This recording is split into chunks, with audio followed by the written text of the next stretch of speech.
Bueno, vamos a comenzar la mesa redonda de interpretación y puesta en valor del patrimonio para un turismo sostenible.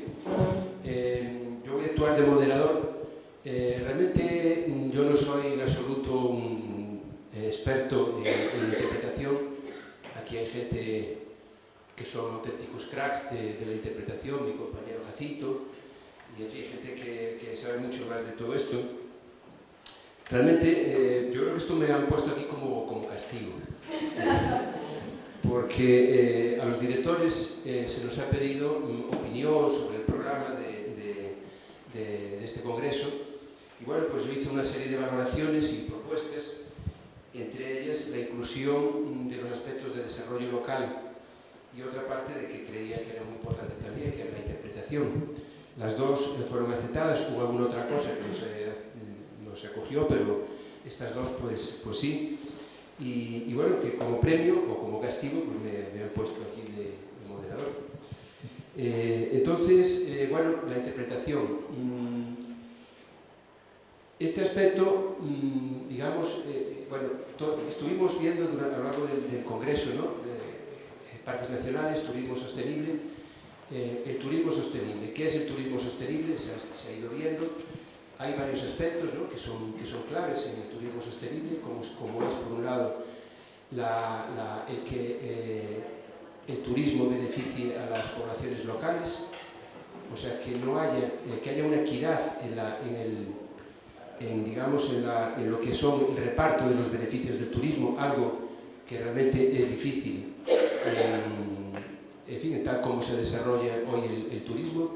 El turismo es un mundo muy agresivo y a veces los flujos económicos que se generan, a veces no, es la tónica normal, los flujos económicos que se generan van en beneficio no de los pobladores de los entornos de los parques, sino pues de aquellas personas o de aquellas empresas que se saben posicionar bien, que tienen esas habilidades.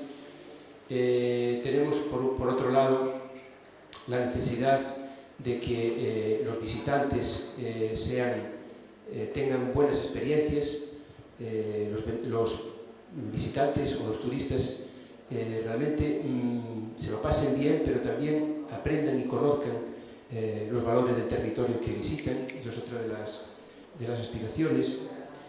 Y bueno, el otro aspecto, la otra pata, que se me acaba de pasar porque estoy en blanco, pero que seguro que es importantísima también en esto del turismo sostenible.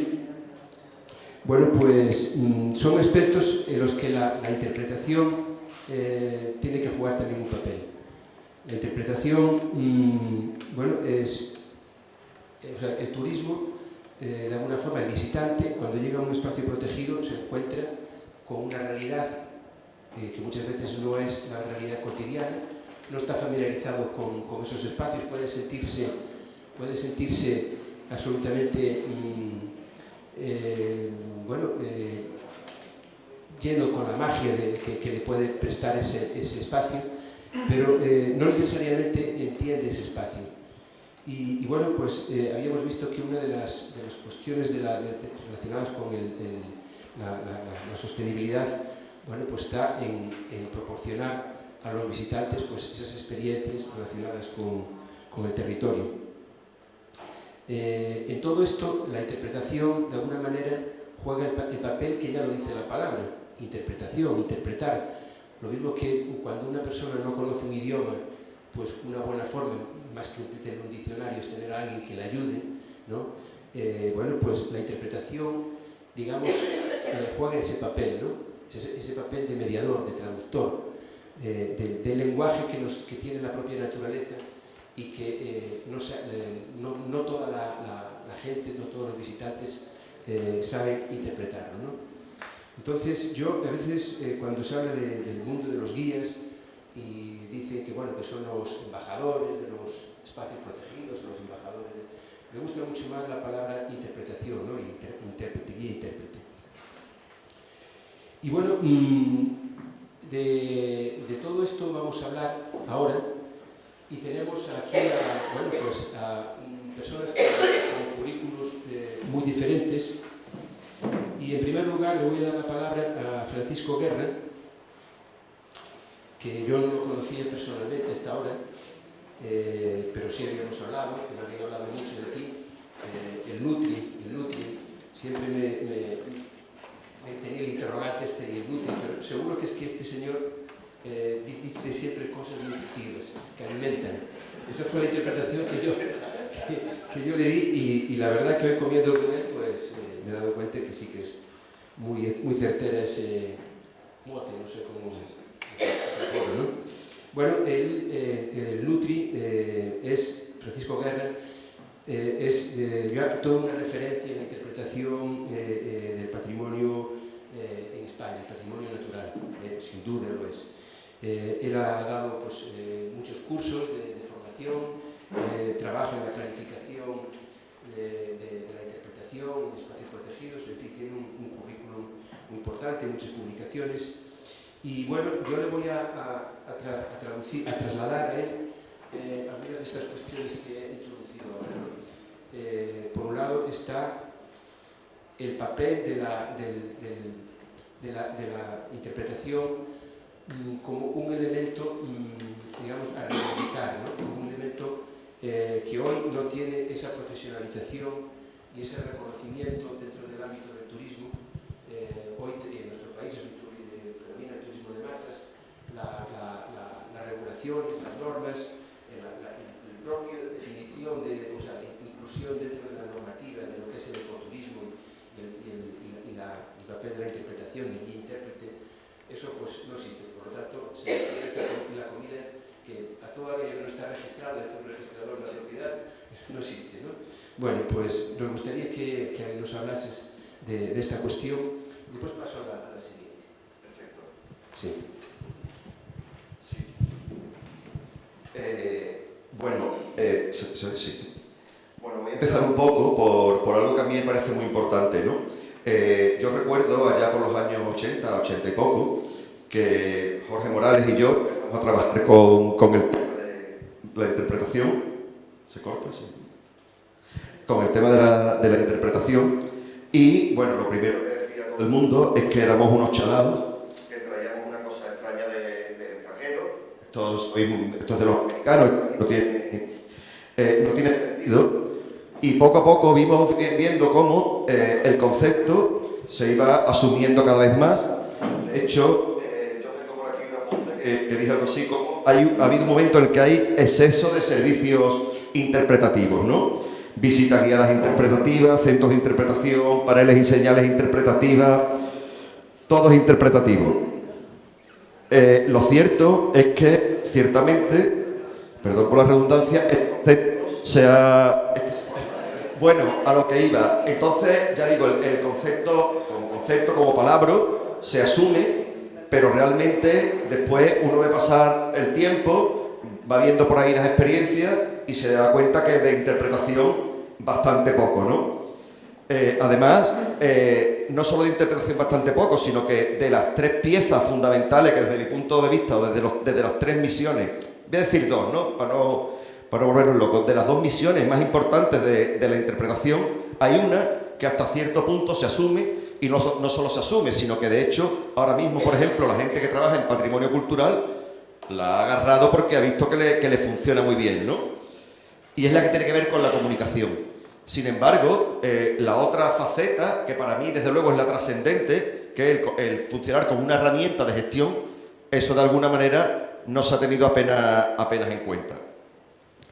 Paralelamente a este proceso, pues ocurre algo, y es que lógicamente la gente empieza a formarse, es decir, empieza a aparecer la interpretación es importante, y recuerdo ya en los años 90 que era un boom. Yo aquellos años era rico, ¿no? Porque muchísimos cursos, ¿no? Claro, se formaban guías todas las semanas 15 o 20, ¿no? Después, pero acordados de la Expo 92, ¿no? Y claro, nosotros decíamos, ¿dónde van a trabajar después todas estas criaturas, no? Pero lo cierto es que empieza a crearse una dinámica de formación que realmente funciona. Pequeños cursitos de 20 horas. El CNEAM, por ejemplo, lo asume, y yo no sé ya cuántos años lleva haciendo el paseo, ¿no? Por 20 puede hacer perfectamente, ¿no? Incluso se da una circunstancia que me parece a mí, bueno, para mí fue muy interesante, y es que a partir del año 2000, la Universidad Oberta de Cataluña crea un posgrado de interpretación que después con el tiempo lo entronca dentro de un máster de gestión cultural y la interpretación empieza a adquirir una importancia real. De hecho, muchísima gente, uno de los que están aquí, han hecho ese posgrado y bueno, y como que la interpretación coge cierta fuerza. Pero ocurre algo extrañísimo que ya no entiendo a qué viene, y es que de pronto esa fuerza empieza a disminuir.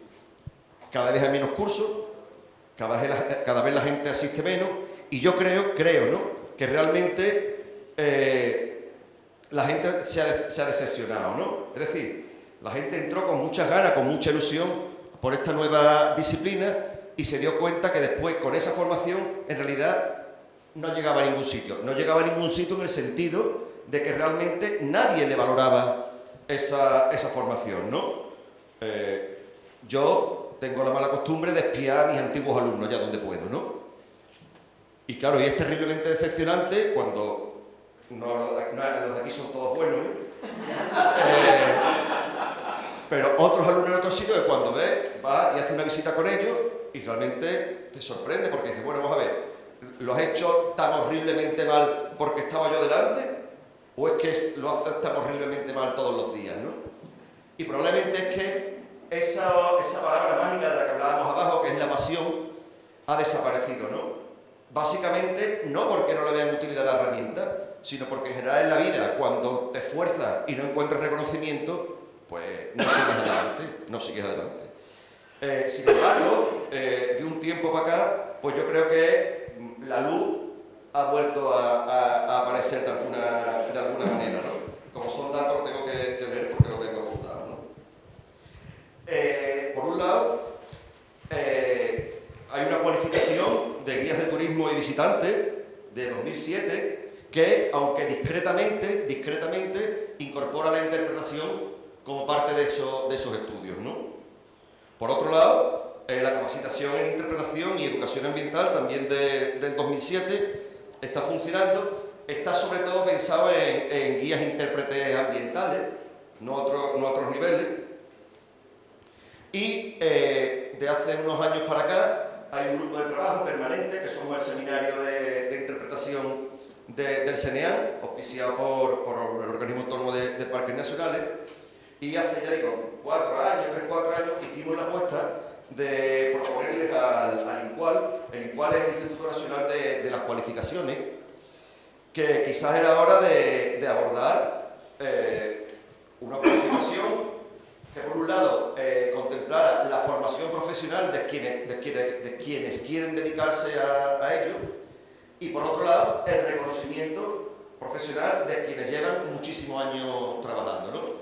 Y yo creo que de alguna manera esto nos abre una pequeña luz, que si todo va bien, pues en unos años por fin podamos ver en los papeles la profesión de guía intérprete o especialista en interpretación del patrimonio.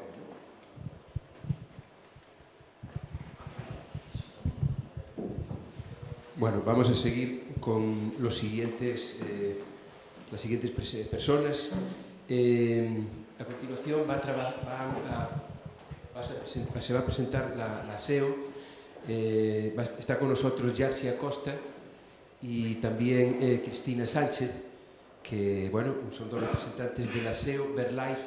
La SEO, Sociedad Española de Ornitología, creo que todo el mundo conoce la trascendencia y la importancia de esta ONG ambientalista, conservacionista de España. Creo que es la mayor ONG de conservación en España, ¿no? Creo que la más antigua y con mayor número de... Con Greenpeace, no, bueno. En cualquier caso, también tiene muchísimos premios. Su labor ha sido originalmente el trabajo en la conservación, promoviendo la conservación de las aves, pero bueno, también ha ido derivándose y se ha derivado de alguna forma en una cierta profesionalización en cuanto a trabajar también en planificación y conservación, y bueno, también en el campo de la interpretación está empezando a desarrollar una actividad importante. Aquí en concreto en Canarias que yo al menos estoy familiarizado con la presentación que hicisteis en La Gomera el plan de turismo, un plan estratégico, parece, de turismo ornitológico, ¿no? Y bueno, pues nos gustaría que vosotros de alguna forma nos explicaseis en qué manera, en el caso del turismo ornitológico, se pueden desarrollar productos turísticos que de alguna forma tengan ese carácter de ecoturismo, en el sentido de desarrollo de población local, conservación, de esta otra parte que se me había olvidado, la conservación, lógicamente, de hecho, digo, lo tenía que apuntar, pero digo, bueno, que se te Bueno, pues, en fin, ya si tienes la palabra y... Bueno, habíamos preparado una presentación, no sé si... Vale. Bueno, para tener un poco el guión,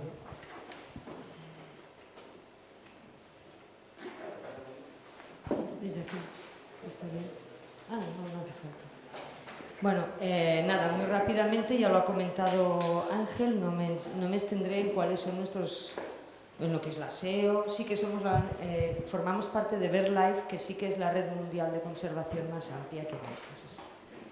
Entonces, desde hace ya más de una década, nosotros como ONG dedicada a la conservación de las aves, con más de cerca de 13.000 socios ahora mismo, pues no dejamos de ser en cierto modo un club de producto de nuestros socios, es decir, son ese público que viaja y se desplaza en muchas ocasiones a ver aves, pero además trabajamos la conservación de esas aves y por lo tanto para nosotros es fundamental ligar ese componente de, por un lado, desarrollar una actividad que permita un desarrollo local y que a la vez facilite la conservación de esos entornos naturales. Para nosotros todo esto es muy importante. Entonces, hace ya unos años que, bueno, aquí os he puesto un ejemplo para que lo veáis, es de algunas publicaciones muy recientes que acaban de salir. En este estudio, por ejemplo, sobre 274 artículos científicos que evaluaban impactos del ecoturismo sobre los entornos, no solo sobre aves, sobre el entorno natural, bien sea sobre especies o bien sea sobre espacios o bien sea sobre procesos, ¿vale? En todos ellos, en más del 50%, se veían impactos a niveles de población o de comunidades y en un 48% de individuos, ¿no? Sobre las especies o sobre individuos directamente. ¿Qué quiere decir esto? Que el ecoturismo también tiene un impacto. No solo tiene una parte positiva, que es fundamental y es una herramienta potentísima de desarrollo local, sino que además tiene esa otra componente negativa que tenemos que ver cómo minimizar con esta actividad.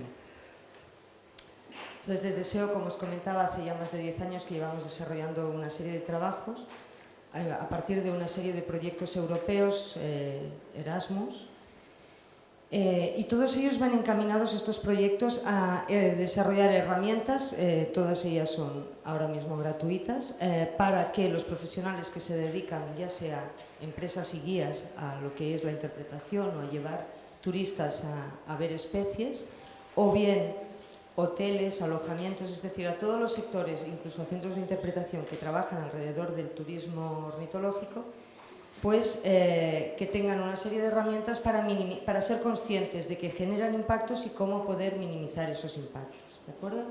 Lo hemos hecho a través de un curso que se llama Iberaves y de una serie de manuales de buenas prácticas y códigos éticos. Están disponibles todos en la web y son descargables o se pueden hacer. Pero además ahora mismo hemos empezado este año un nuevo proyecto en el que adaptamos ese curso de Iberaves que está dirigido a todo tipo de profesionales, son diferentes cursos en función de la tipología del profesional, lo queremos adaptar a las islas. ¿Por qué? Porque cuando empezamos a impartir Iberaves en Canarias, a través de otro proyecto que os comentará Yarci, nos dimos cuenta que la realidad de los profesionales en los archipiélagos, en las islas, no tiene nada que ver con la realidad en el continente. El perfil del turista también es distinto muchas veces, lo que busca y cómo organiza su viaje también, y por lo tanto ahora hemos puesto en marcha este proyecto que lo que intenta es adaptar todos esos materiales a las islas en el sur de Europa. Lo hacemos con otros socios, tanto en Francia, Italia, Malta y Grecia, Previamente ya se ha hecho con Portugal y con Chipre. Y bueno, el primer paso, que va a finalizar ahora en diciembre, más o final de noviembre-diciembre, es relanzar una serie de encuestas tanto a los turistas como a los profesionales, para tener por un lado el perfil de esos turistas y cómo, bueno, son encuestas largas, de más de 80 preguntas, que nos van a permitir adaptar bien la información que le damos a los profesionales de Canarias y Baleares, en este caso, para poder desarrollar su actividad. ¿Qué esperan esos turistas? ¿Qué vienen a buscar? Hablamos de turismo ornitológico. Por otro lado, también queremos tener una fotografía de cuál es la oferta actual, qué conocimientos tienen, cómo interpretan, cómo llevan a los turistas y qué grado de satisfacción tienen. Paso muy rápidamente porque esto es imposible si no. En la encuesta, dando una última pincelada que liga con la interpretación, entre otras cosas, se les pide a los turistas que evalúen si han utilizado un servicio de guías, cuáles los aspectos mejor valorados y peor valorados. Y normalmente lo peor valorado es el tamaño del grupo que se lleva y las habilidades de idiomas, en los idiomas, ¿de acuerdo? Mientras que en el caso de los guías lo que está muy bien valorado son los conocimientos generales ambientales y los conocimientos sobre las especies, ¿vale? Eso no quiere decir que no se tenga que trabajar mucho en cómo transmitir esos conocimientos y trabajar esos conocimientos con el grupo. En eso estoy de acuerdo contigo. Bueno, paso porque es imposible y dejo a Yarko. Bueno, antes de empezar voy a hacer una pequeña confesión. Se preguntarán por qué hay 2 personas del aseo en lugar de una. Y la respuesta es que me acojoné. Yo me acabo de incorporar al aseo, llevo 2 meses y medio. Entonces me llamaron para esto, no pude decir que no. Pero lo que hice fue colgar el teléfono y pedir socorro a mi compañera que lleva toda la parte de turismo. Voy a hacer el ejercicio de contarles un poco. Ella ya ha explicado, digamos, el marco genérico y yo me he traído esta imagen que lo que representa es una cadena de valor. Ayer se habló bastante de cadena de valor. Yo creo que es una buena metáfora para explicar cuál es la posición del aseo y cuál es nuestro trabajo en la delegación canaria. No se ve muy claramente, pero en el medio lo que se trata de representar es, digamos, una cadena de valor clásica en la que los productos van adquiriendo valor a medida que van pasando de una etapa a otra. Vale para un producto y para un servicio, que es el caso del turismo, ¿no? Nosotros no somos ni proveedores de servicios, ni tampoco hacemos productos turísticos. Somos una sociedad conservacionista y una sociedad científica también. Entonces nos situamos en lo que algunos llaman funciones de soporte o subfunciones de soporte y reglas del juego. Digamos que intervenimos ofreciendo herramientas para los profesionales que sí van a desempeñar esa labor. Hacemos refuerzo de capacidades también. Tenemos cosas que decir en cuestiones de coordinación. Y algo que es muy importante y de lo que se ha estado hablando también es la necesidad de tener indicadores y la información. Nosotros, por nuestro perfil conservacionista de sociedad científica, estamos generando datos al respecto del estado de conservación de las distintas especies. Y esa información nos vale para testear y para monitorear el grado de eficacia de las intervenciones en cuanto a su potencial impacto, ¿no? También viene por ahí, aunque no se entiende bien, infraestructuras. En el caso del turismo ornitológico, las infraestructuras no son excesivamente complejas. Y es algo que tenemos cierta experiencia aquí también. Tenemos una reserva ornitológica, Fuerteventura, en el Jardín, y ahí se puede observar aves con pequeños heights, ¿no? Que son estas pequeñas infraestructuras que mejoran, que permiten la visibilidad y que evitan que se vea que los pájaros te estén viendo a ti, ¿no? Las aves, perdón. La otra parte del queso ese, las reglas de juego, para nosotros son muy importantes porque nos dan la posibilidad de tener un impacto a otro nivel. Es decir, como no somos actor en cuanto a ofrecer servicios turísticos, tenemos otra ambición, y esa ambición implica promover un turismo que realmente sea sostenible. Entonces, trabajando con los parques nacionales, por ejemplo, trabajando con Garajonay, tenemos la oportunidad de poner el conocimiento al servicio de la sostenibilidad y para ello, precisamente, nos han encargado distintos trabajos, como un documento técnico estratégico sobre turismo ornitológico, en concreto en Tarazona. Y también hicimos este mismo ejercicio en Lanzarote en 2012 y en otro sitio que acabo de olvidar, pero que lo vamos a ver en la siguiente presentación. Digo diapositiva. Bueno, sí, algo que no comenté quizás es que nuestra intervención es multinivel, que tanto trabajamos con la administración como con los actores que ofrecen los servicios turísticos, sociedad civil y los individuos, el ciudadano, que además ejercemos también una labor en cuanto a promover la demanda, digamos, porque contagiar naturaleza es una de las máximas de la SEO, y cuando estamos contagiando naturaleza estamos creando esa demanda, ¿no? Sin ánimo de extenderme demasiado, en cuanto a las reglas del juego, y es lo que comentaba, tuvimos la posibilidad de elaborar estos tres documentos técnicos, 3 planes estratégicos de turismo ornitológico en Lanzarote, uno para la Macaronesia, en el marco de este proyecto Macaroaves, que era un proyecto que perseguía promover el turismo ornitológico en la región de la Macaronesia. Y digamos que los 3 documentos estratégicos, el otro era en Sierra Gomera, en la Macaronesia a nivel regional, subregional, y en Lanzarote, ¿no? Los 3 documentos parten de un diagnóstico, se fijan unos objetivos y al final hay una serie toda una batería de acciones. No sé, había pensado comentar algo sobre la riqueza espectacular de aves, pero no vamos a perder el tiempo en esto. Y bueno, por aquí tienen todas las acciones que, digamos que son genéricas, pero que en cada uno de los documentos se especifica el detalle, ¿no? Y yo creo que con eso está.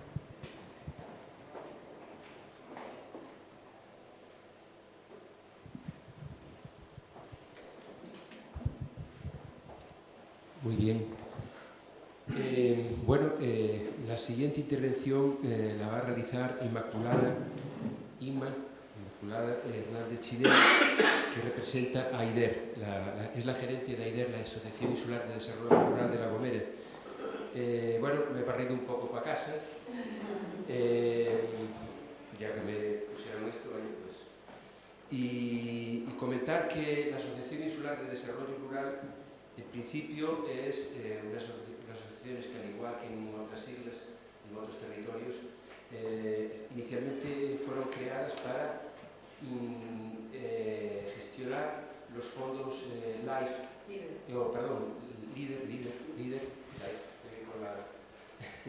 los fondos LEADER de desarrollo rural, con un enfoque de la Unión Europea, con un enfoque participativo. Esto, bueno, lo han desarrollado creo que muy bien en La Gomera, llegaron a tener un equipo medianamente potente, hoy está muy disminuido desgraciadamente, pero que han tenido una labor, digamos, de reflexión y de promoción de los valores del mundo rural, que era muy necesaria en la isla de La Gomera, ¿no? Y han tocado desde luego aspectos relacionados con el turismo y con el turismo sostenible. Y de hecho, cuando el Parque Nacional decidió que había que iniciar trabajos en esa línea, la línea que después se transformó, esa idea, se buscó la herramienta de la Carta Europea de Turismo Sostenible, que es objeto de la mesa de abajo. Bueno, pues buscamos un socio que nos ayudase a desarrollar esa labor. Ellos tenían algo que nosotros no teníamos en aquel momento, como era toda la experiencia en desarrollos, en procesos de tipo participativo. Y bueno, pues la verdad que fue un momento de relación pues muy interesante, muy importante. Nos apoyaron mucho en esto, nos siguen apoyando. Y bueno, a mí me gustaría, Ima, que conociendo la perspectiva del mundo rural, de las cuestiones dificultosas del desarrollo rural en el que estamos implicados, pues nos hablases algo de qué papel puede jugar la interpretación en proyectos que, por supuesto, sirvan para los visitantes, pero también para ese fundamento que también es el que el turismo sirva para eso que es tan difícil como es el promover los territorios y mejorar la vida en las comunidades rurales. Bueno, muchas gracias. Creo que yo también he sido castigada, igual que tú, por estar aquí. No por nada, sino porque no sé nada de interpretación, con lo cual la pregunta que acabo de hacer es un poquito difícil. Bueno, pasando ya en serio, sí agradecer, creo que bueno, a la organización, pero especialmente a Ángel, por acordarse de que esté en el Congreso representado el desarrollo rural a través de los grupos. Los grupos de desarrollo rural, como él bien dice, somos estructuras que estamos por toda Europa y que hacemos un trabajo, no porque lo diga yo, pero importante, y muchas veces, o la mayoría de las veces, invisible, ¿no? Entonces, bueno, pues dar las gracias por poder hacer visible nuestro trabajo. Cuando hablamos de patrimonio, interpretación, claro, yo al lado del Nutri pues me da como un poco de pudor hablar de estas cosas, pero yo casi que quiero primero hablar de obviedades, pero que creo que son necesarias, y es la gestión primero, ¿no? Sí, llevamos 2 días reflexionando y me da la impresión de que todos sabemos lo que hay que hacer. La cosa es, venga, vamos para casa y vamos a trabajar todos, ¿no? El patrimonio. El patrimonio, desde nuestro punto de vista de desarrollo rural, es lo que distingue a un territorio y por tanto a un destino turístico. Y cuando hablamos de patrimonio, estamos en un contexto de parques nacionales, uno tiende a pensar es natural, pero es obvio que el patrimonio va muchísimo más allá. Patrimonio agrícola, patrimonio cultural, dentro del cultural todo lo que hay, en fin, es todo un mundo. Muchas veces el patrimonio el patrimonio está vivo, forma parte de los entornos en los que el turista va, y eso para nosotros como desarrollo rural es clave. Es decir, cuando se interpreta el patrimonio hay que tener en cuenta que estás interpretando una forma de vida, una historia, una comunidad, y muchas veces se puede correr el riesgo de banalizar y convertir a esa comunidad pues como en un teatro, ¿no? Creo que ya está superada esa etapa de los parques y sí, como hacer teatro con estas cuestiones, pero no está de más recordarlo, ¿no? El patrimonio es frágil, eso yo creo que es otra gran obviedad, pero a veces nos olvidamos, ¿no? Y hay que tratarlo con mucha responsabilidad. Y es frágil, como decía Ángel esta mañana, el medio rural en su totalidad. Pero claro, una de las cuestiones es incorporar el patrimonio en la cadena de valor. Es decir, venga, estamos hablando de turismo sostenible, vamos a incorporarlo en la cadena de valor teniendo todo esto en cuenta.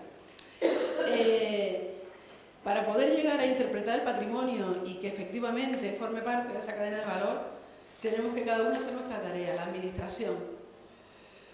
La administración le corresponde investigar, lo hemos oído muchísimas veces, no se puede disfrutar lo que no se conoce, y le corresponde investigar. En el tema del patrimonio natural, creo que eso lo tenemos bastante avanzado. Los parques nacionales en esto han hecho mucho trabajo, pero el patrimonio agrícola, el patrimonio cultural, los intangibles, es todo una tarea que es el primer paso. O sea, si no empezamos a conocerlo, ¿cómo lo vamos a interpretar?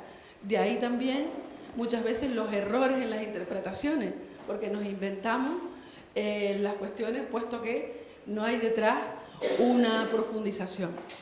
A la administración le corresponde regular ese uso del patrimonio, regularlo antes, es decir, poner las bases, y regularlo después. Y hablábamos del papel de los guías, es decir, en La Gomera tenemos experiencia de guías buenísimos, los compañeros del parque, pero también lo que también hablaba Ángel Fernández esta mañana, de todo el turismo de un día, que bueno, que se inventan todo unas historias impresionantes. Bueno, pues, ¿cómo regular eso? ¿A quién le corresponde? A la administración. Le corresponde divulgar y le corresponde capacitar, en el sentido, digo capacitar es la palabra que más creo que se ajusta, tanto a los agentes que trabajan en esa parte, a los guías, a los intérpretes, como poner las bases en el territorio para poder interpretar ese patrimonio, ¿no? Los centros de interpretación, la realidad virtual, lo que quiera que sean las herramientas que estén. Claro, dentro de la administración vamos ahí con turismo, con medio ambiente, con patrimonio, con agricultura, porque creo que también es importante. Vamos con nivel estatal, nivel autonómico, nivel local. Vamos con la administración, tenemos ahí para hacer una buena película. Luego está el sector privado, que le corresponde pues generar riqueza y aprovechar de manera sostenible este patrimonio. La población local para mí es fundamental, como no puede ser menos, estamos trabajando en desarrollo rural, y a la población local le corresponde necesariamente conocer su patrimonio y reconocerlo. En La Gomera tenemos una cuestión que también se hablaba esta mañana, y es el tema de la autoestima. Creo que eso lo compartimos muchos territorios rurales. Esa afrenta por ser del campo, ¿no? Que también está más o menos superada, pero que en el caso nuestro pues seguimos arrastrando ese complejo y esa necesidad de autoestima. Si tú no conoces tu patrimonio y lo reconoces como tal, no lo vas a conservar y por supuesto no lo vas a dar a interpretar con calidad, ¿no? De ahí vienen pues eso, performance que no tienen nada que ver con la realidad. Y por supuesto a la población local, desde nuestro punto de vista, le corresponde aprovechar como sector privado esos recursos. También se nos da a nosotros el caso de que quien ve esas oportunidades suele ser gente que viene en principio como turista, como visitante, ve el potencial que hay y aprovecha eso para crear empresas, hablando claro. Y por último, al turista le corresponde disfrutar de ese patrimonio responsablemente. ¿Qué pasa cuando alguno de estas agentes no hace su tarea?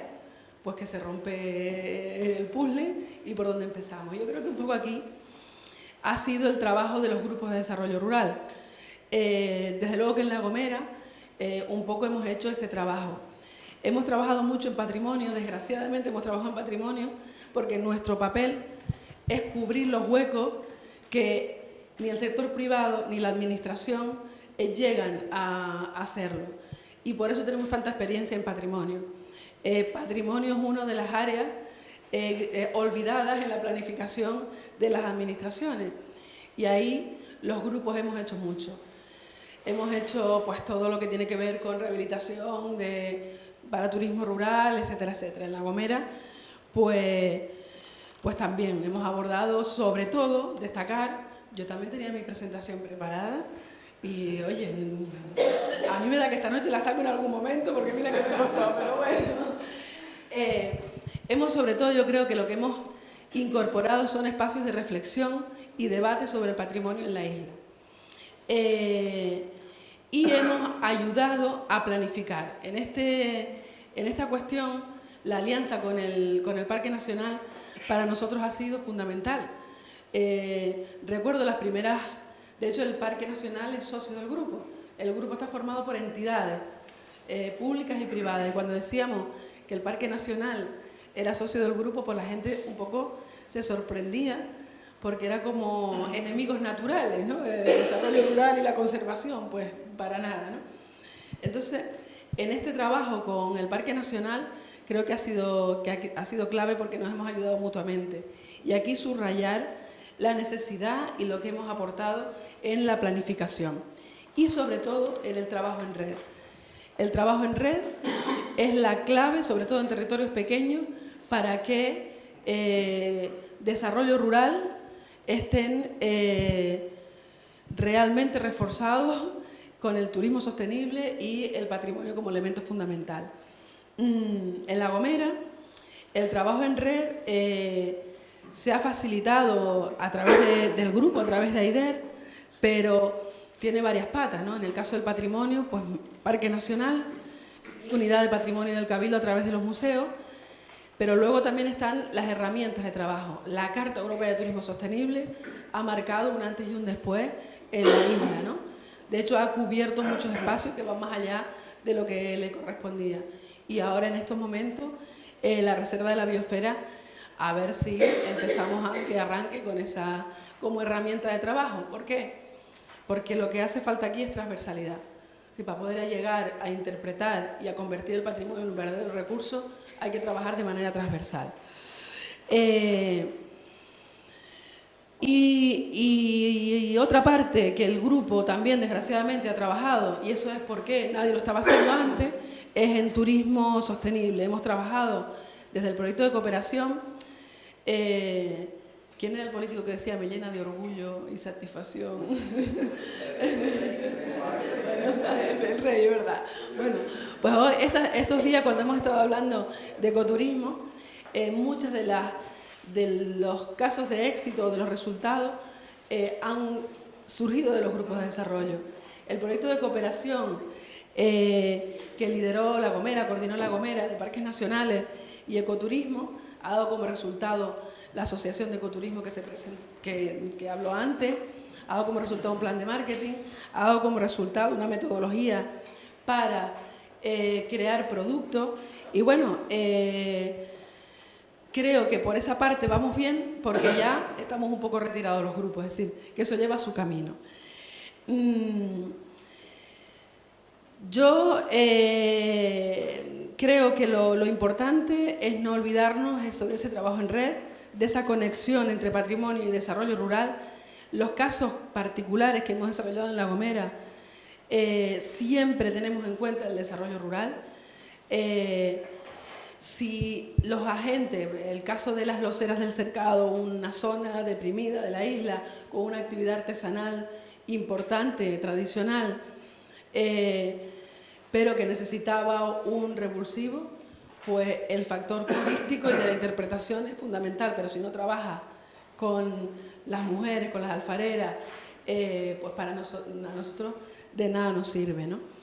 Creo que es importante que la administración ambiental y la turística pues tengan un romance, un verdadero romance, porque estamos hablando de lo mismo. Y por favor, que en la planificación de las administraciones se priorice el patrimonio. Es que si no, ¿qué hacemos? Es decir, ¿por qué llevamos 3 días aquí hablando, 2? Si al final el patrimonio es siempre el hermano pobre bueno, cuando hablo de planificación es mucho decir, ¿no?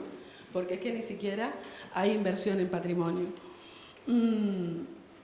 La población local, la repito, la subrayo, y por supuesto estamos en un momento que una interpretación del patrimonio pasa también por crear productos reales, no sumas de cosas sin sentido, ¿no? Sino verdaderos productos y, claro, con clave de sostenibilidad.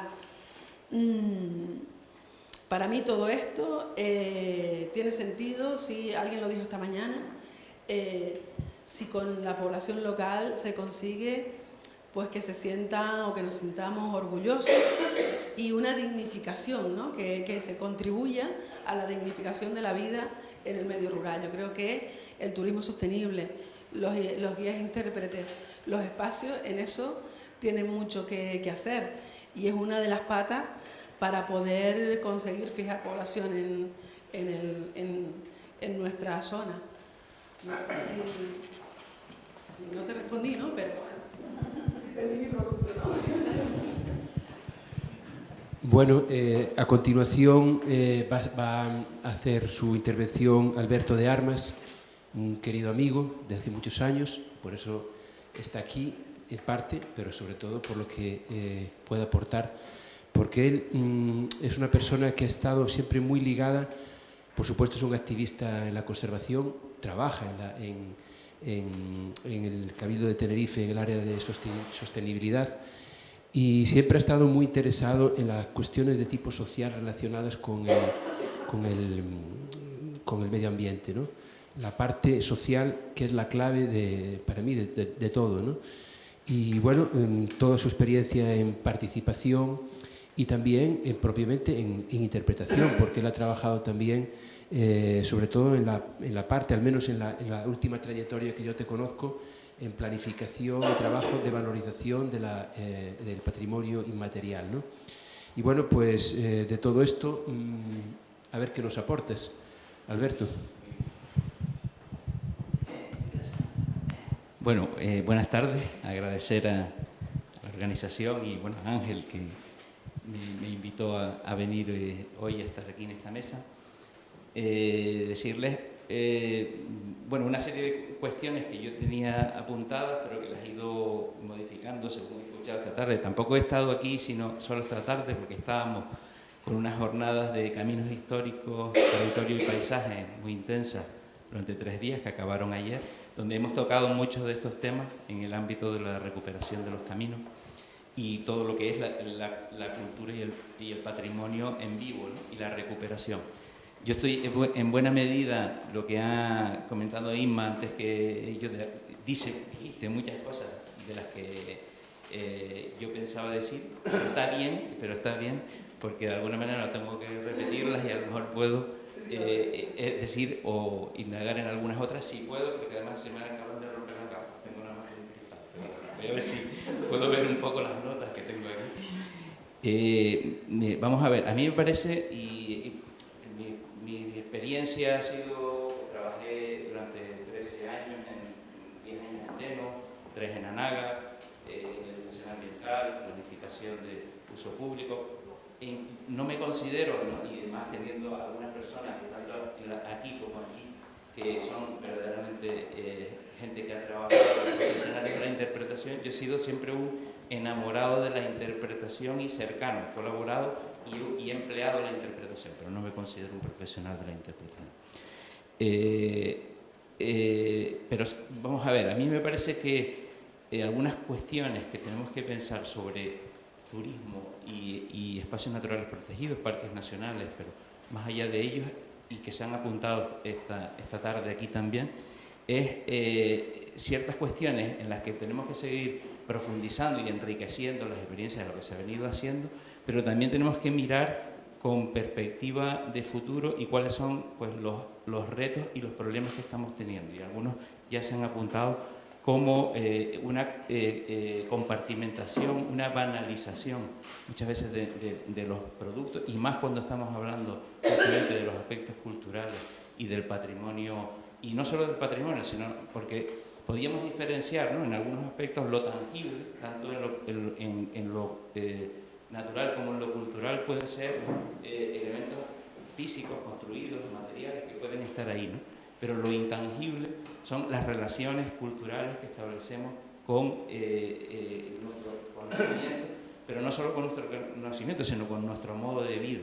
Es decir, no podemos estar hablando solamente en términos de algo que es una especie de recreación muchas veces mitificada del pasado, ¿no? Sino porque entonces al final lo que estamos haciendo es lo que decía Inma, ¿no? O sea, estamos haciendo una especie de cliché de algo con lo que en parte nos podemos sentir identificados, pero en el que actuamos como observadores, una sensación extraña, porque es algo que cosificamos, ¿no?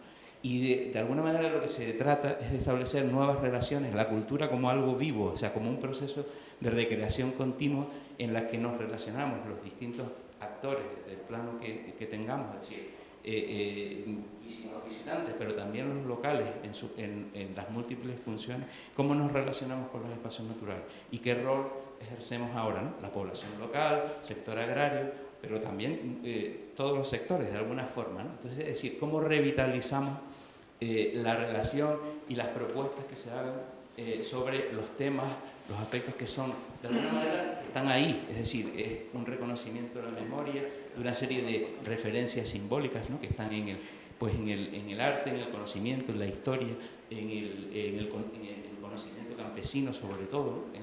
eso que podemos hablar es el diálogo de miradas o la ecología de saberes, ¿no? Es decir, las visiones y el contraste de puntos de vista, no solo algunos que pueden ser, digamos, más privilegiados, es decir, la mirada más tecnocrática y científica en algunos aspectos, ¿no? Pero también las miradas de las otras miradas, es decir, las miradas, yo tenía por aquí apuntadas, ¿no?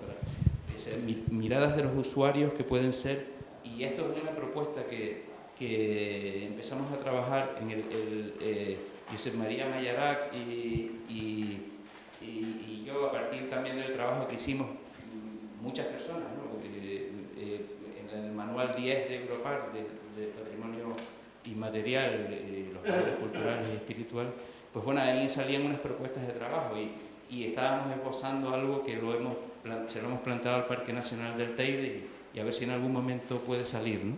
Que es establecer una especie de entrecruce de miradas o de prospección cultural en el sentido de, primero, cruzar miradas que pueden ser de la ciencia y de las miradas de la gestión, la mirada de la planificación, la mirada de la conservación, pero también otras que pueden ser miradas históricas, algunas que se puede decir que se han perdido ya, y en el caso, por ejemplo, del Teide, pues fue una pena a lo mejor que no se hubiera hecho un rescate mucho mayor de la memoria histórica de los cabreros, por ejemplo, que vivieron un legado de una forma determinada de transhumancia que viene desde la época aborigen y prácticamente se cortó en el año 54 y todavía durante décadas pues eso siguió vivo ahí. Algunas personas pues tomaron contacto, pero no se hizo de una manera sistemática y muchas de esas personas ya no están, claro, que vivieron esa experiencia y ya no están, ¿no? Pero están las miradas también del arte, ¿no? Las miradas que tienen que ver pues, con actividades de los distintos usuarios, ¿no? Miradas que tienen que ver pues, con las representaciones simbólicas del arte, ¿no? No solo de cómo lo representan los pintores o los escultores o los escritores, sino cuáles son las referencias simbólicas que manejamos, y lo pueden decir los arquetipos o los aspectos que fue algo que trabajamos también en estas jornadas de caminos históricos, es decir, que hay en el trasfondo también de las visiones que tenemos de nuestras islas, como con estos mitos, ¿no? Del Jardín de las Hespérides u otras visiones que están ahí en el trasfondo de nuestra recreación cultural, ¿no? Y que de alguna manera tenemos que tener en cuenta, ¿no? Miradas desde la fotografía, miradas desde el cine y la comunicación audiovisual, ¿no?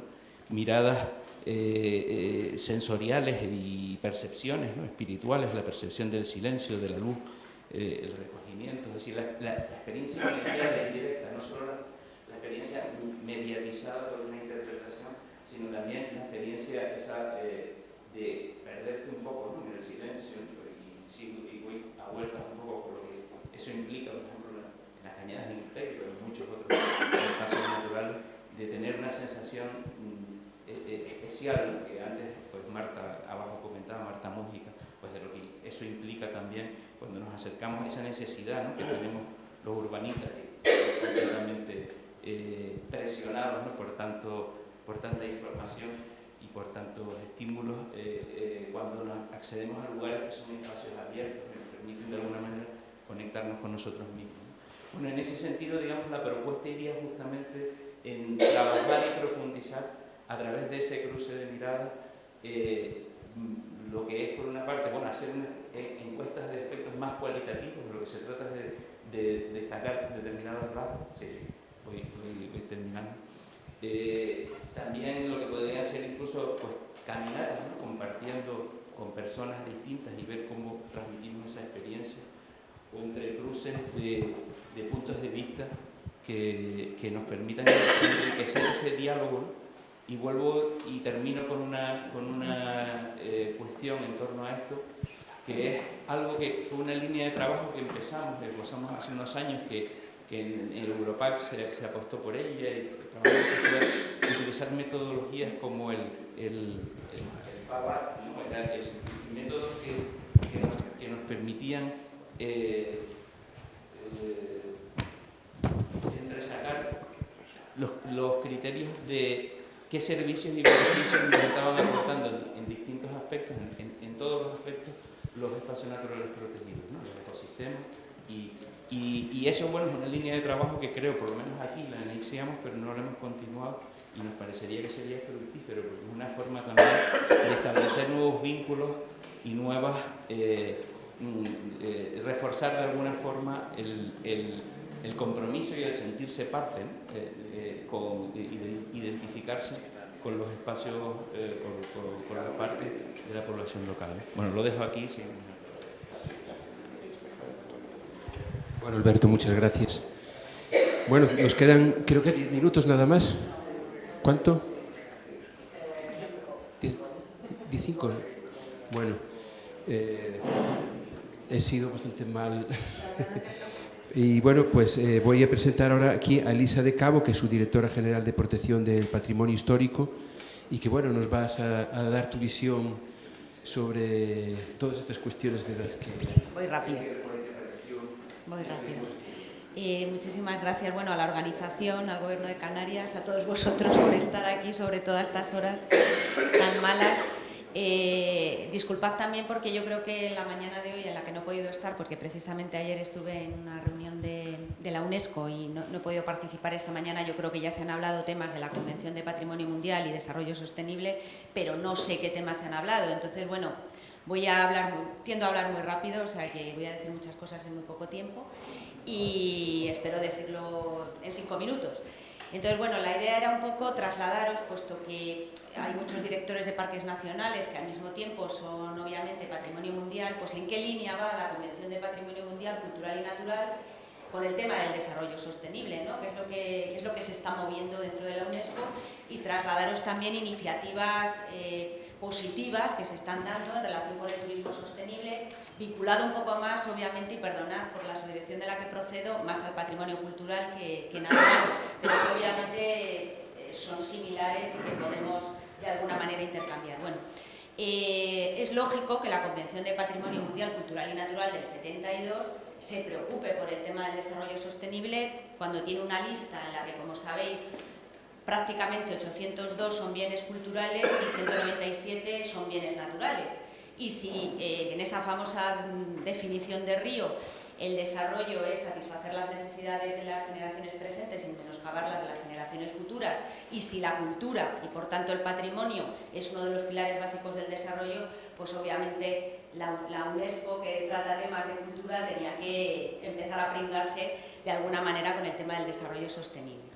Bueno, ¿y qué es lo que ha empezado a hacer? Bueno, pues uno de los temas además que tiene encima de la mesa, bueno, y que tenemos todos los que gestionamos sitios culturales y naturales de patrimonio mundial, es la problemática a la que nos enfrentamos. Nos enfrentamos al tema medioambiental, que supongo que se habrá discutido en estos 2 días, ¿no? Del cambio climático, obviamente, pero luego nos enfrentamos a temas más concretos, como son la presión turística, sobre todo la presión urbanística de los cascos históricos, pero que bueno, también pueden darse en espacios naturales, y la presión turística, evidentemente, ¿no?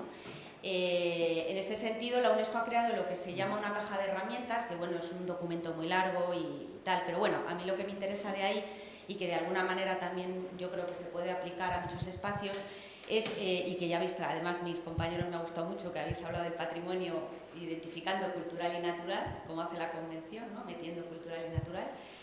Y bueno, en esa caja de herramientas se dice que para que haya una buena política cultural turística, primero hay que identificar a los actores, obviamente, desarrollar una estrategia a corto y a medio plazo, pero siempre con la participación de los grupos ciudadanos, de la ciudadanía, de las comunidades, de lo local, de como quiera que se llama en cualquier lugar del mundo, ¿no?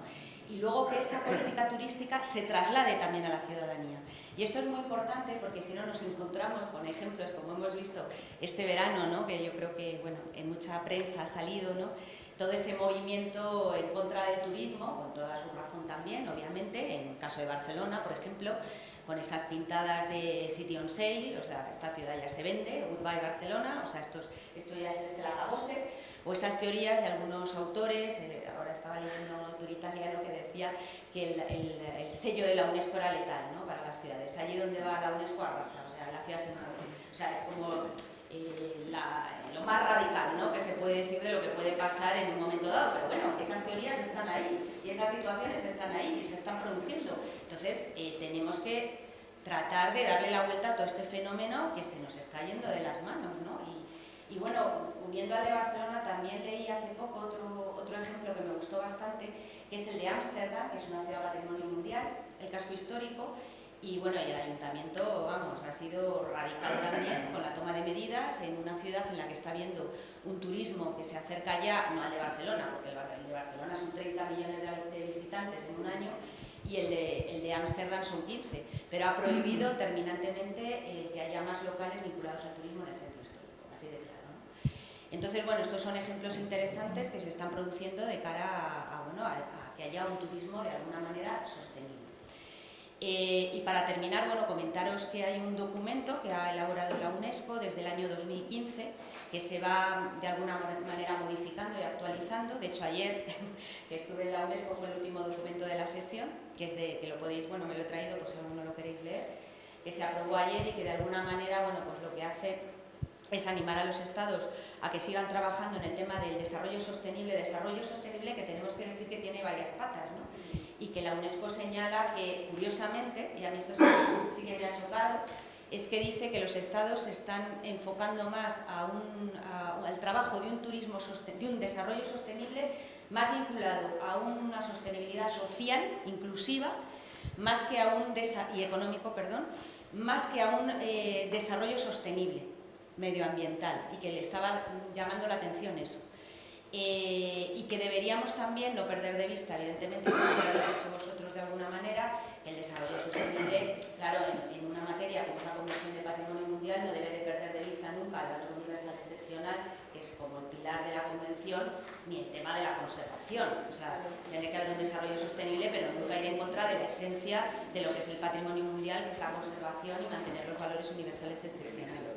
Y para terminar, señalar dos iniciativas que ha apoyado España, y bueno, en concreto una de ellas es una pequeña iniciativa muy modesta de mi subdirección, una de ellas más internacional que apoyó España en Quito, que hicimos como una especie de seminario sobre patrimonio y sostenibilidad urbana, en el que se trataba de que teníamos que crear ciudades más sociales, más inclusivas, más limpias.